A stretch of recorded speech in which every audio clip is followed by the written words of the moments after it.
Du spiser grøntsager, du undgår sukker, du gør alt rigtigt, og alle giver andre vægten til Ikke. Det er ikke din skyld, og det handler ikke om hvad du spiser, men om et hormon, der bestemmer om din krop forbrænder eller gemmer dig. Dit hormon hedder insulin, og når du forstår præcise for hvordan det virker, ændrer alt sig. De fleste mennesker tror, at fedttab handler om at spise mindre og bevæge sig mere. Men denne forklaring er biologisk ufuldstændig og holder millioner af mennesker fanget i et system, der aldrig kan virke fuldt ud. Din krop er ikke en kalkulator. Den er et kemisk laboratorium, og det kemiske stof, der bestemmer alt, hedder insulin. Insulin er ikke blot et blodsukkerhormon. Det er kroppens primære lagringskontakt. Det er molekyler, der bestemmer om energi fra din mad forbrændes som brændstof eller låses inde i dine fedtceller. Tænk på din krop, som om den kører på to brændstof. Tænk, at den første er en lidt hurtig tank med glykogen i muskler og lever, og den anden er en enorm reserve af kropsfedt, der kan holde dig kørende i ugevis. Insulin er den bankmand, der kontrollerer begge tanker.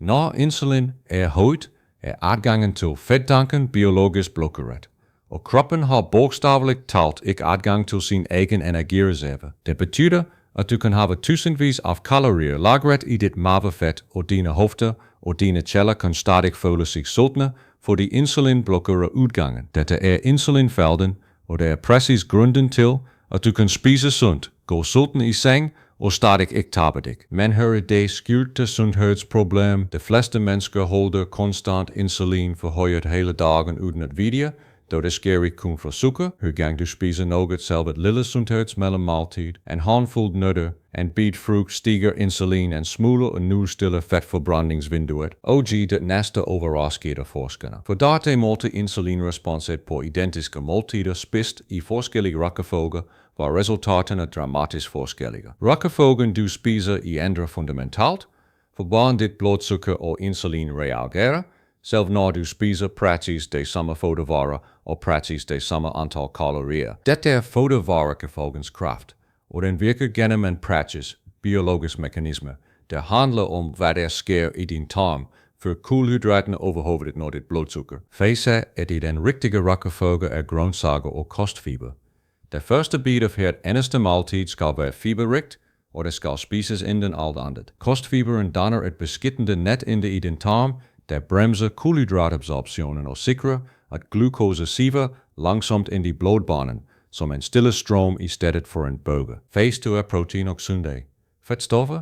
Efter grøntsagerne spiser du dine æg, kylling, fisk, laks eller avocado, inden kulhydraterne overhovedet kommer på bordet. Protein aktiverer GLP-1, det samme hormon, som millioner af mennesker betaler tusindvis af kroner for at få injiceret fra en slankekur, og det er allerede indbygget i din biologi. Men her er det virkelig interessant.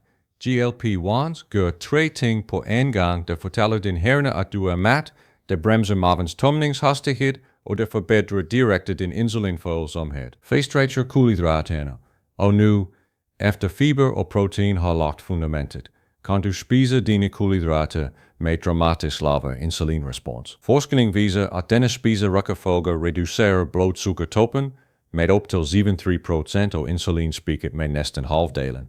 Selv når du spiser præcis det samme måltid. Du sulter ikke dig selv, du tæller ikke kalorier, du spiser de samme fødevarer, du ændrer bare din rækkefølge, de ankommer i, og din biologi reagerer fundamentalt anderledes. Men det er et problem. Spiserækkefølgen alene er ikke nok, hvis du stadig triggerer en massiv insulinbølge, inden maden overhovedet er fortøjet. Dit manglende element er eddikisere den aktive bestanddel i ablicid eddike, og den biologiske mekanisme bag dens effekt er nu fuldt kortlagt af moderne biokemi. Eddikisere inhiberer enzymet alfa-amylase, det præcise enzym, der nedbryder stivelse til glukose i din fordøjelse, og ved at bremse det enzym bremser du direkte sukkeroptaget i blodet. Protokollen er enkel. En spiskefuld ablicide dike opløst i et stort glas vand, drukket 10-15 minutter inden hvert måltid. Og det næste overraskede forskerne, eddikisure forbedrer ikke kun enzymaktiviteten, men også direkte cellernes insulinfølsomhed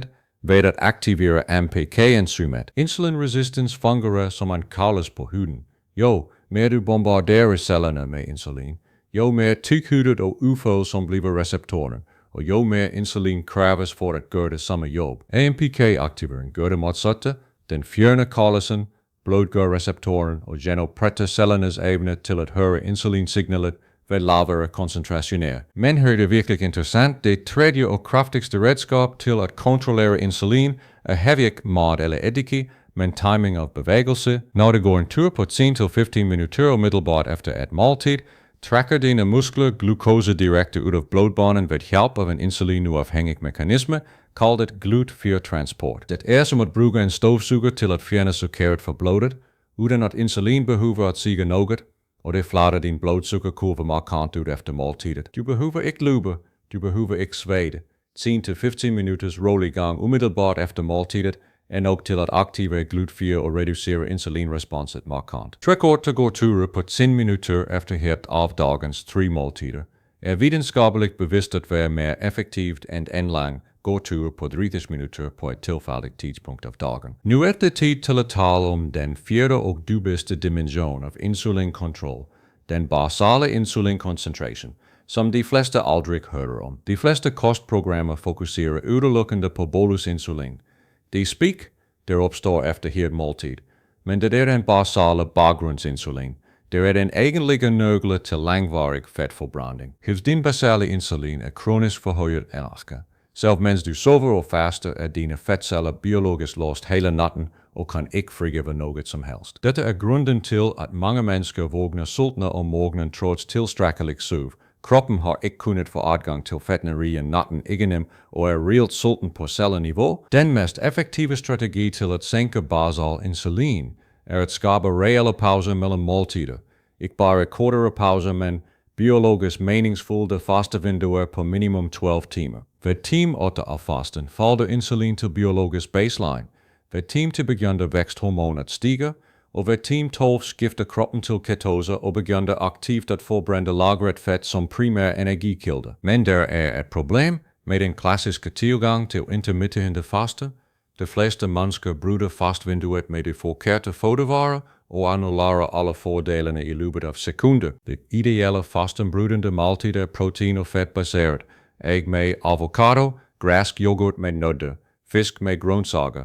Alt, der holder insulin lavt og forlænger fedtforbrændingsvinduet. Nu ser vi på det store billede. Alle 4 redskaber virker i synergi med hinanden og forstærker hinandens effekt biologisk, når det kombineres korrekt. Spiserækkefølgen reducerer insulinspiket, eddikesyren bremser sukkeroptagelsen og forbedrer cellerespons, gåturen fjerner glukose insulinuafhængigt, og fastetiden sænker basal insulin, og tilsammen bryder det insulinfælden definitivt. Det næste middag ser konkret sådan ud, og det tager ikke et sekund mere end dit nuværende måltid, 10 minutter inden måltidet.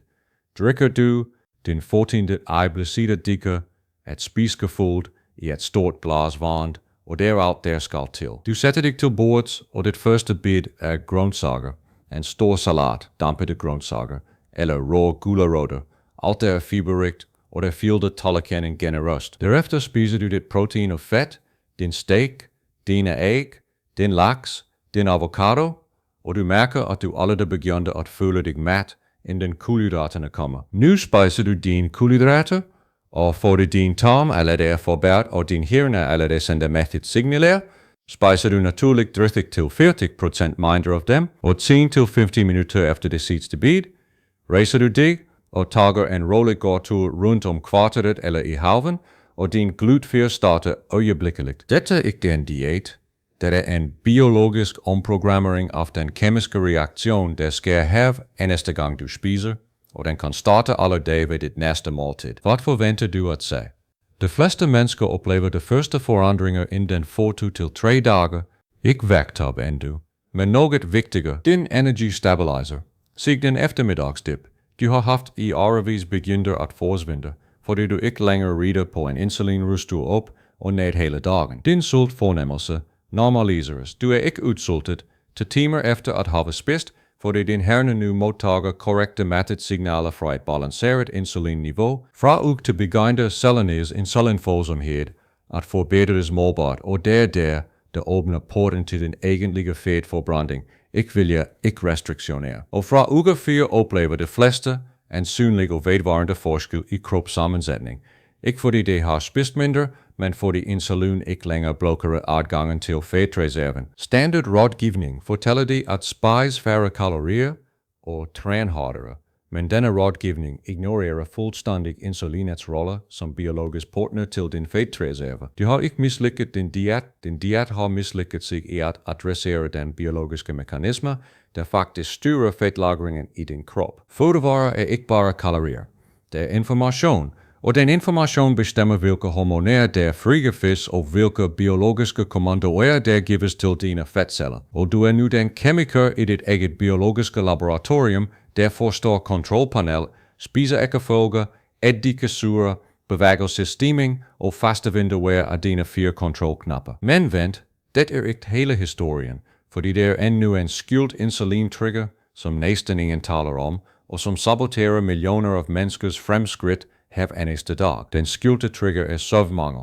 Selv en enkelt nat med under 6 timers søvn reducerer insulinfølsomheden med op til 40% den efterfølgende dag. Det betyder, at du kan følge hele protokollen, perfekt spiserækkefølge, eddike gåtur og faste, og endelig, at søvn kan halvere effekten den næste dag. Søvnoptimering er derfor ikke en bonus i denne protokol, det er et biologisk krav, og 7-9 timers søvn er insulinfølsomhedens fundament. Din krop har altid forsøgt at gøre det rigtige, den har fulgt sin biologiske programmering med præcision og konsekvens, og den har gjort præcis, hvad den var designet til at gøre under de betingelser, du gav den. Nu ændrer du betingelserne, du sender de 4 korrekte biologiske signaler, og kroppen reagerer med den samme præcision og konsekvens, som den altid har gjort. Insulinfælde. Fedtcellerne åbner sig, GLUT4 aktiveres, basal insulin normaliseres, og din krop finder tilbage til den metaboliske balance, den hele tiden har forsøgt at nå. Du sulter dig ikke, og du tæller ikke kalorier, du kommunikerer med din biologi på det præcise hormonelle sprog, den forstår, og du lader den gøre resten. Hvis dette resonerer, det med dig, hvis du er træt af kostrådgivning, der ignorerer biologien, og du vil forstå din krop på det niveau, den fortjener. Så abonner på Krop Kode. Her nedbryder vi den præcise videnskab bag hormoner, metabolisme og fedtforbrænding i et sprog, alle kan forstå og anvende fra dag 1. Sæt tommelfingeren op, kommenter nedenfor hvilket af de 4 redskaber du implementerer ved dit næste måltid, og del dette med nogen, der spiser sundt og alligevel ikke taber sig. Du fortjener at vide, at deres krop ikke har svigtet dem, og at der eksisterer en biologisk præcis forklaring på hvor den sunde kost ikke har virket, og hvad der skal til for at ændre det. Husk, du spiser alle det sundt, du har viljen, du har disciplinen, det eneste, du mangler det, var den biologiske kode. Nu har du koden.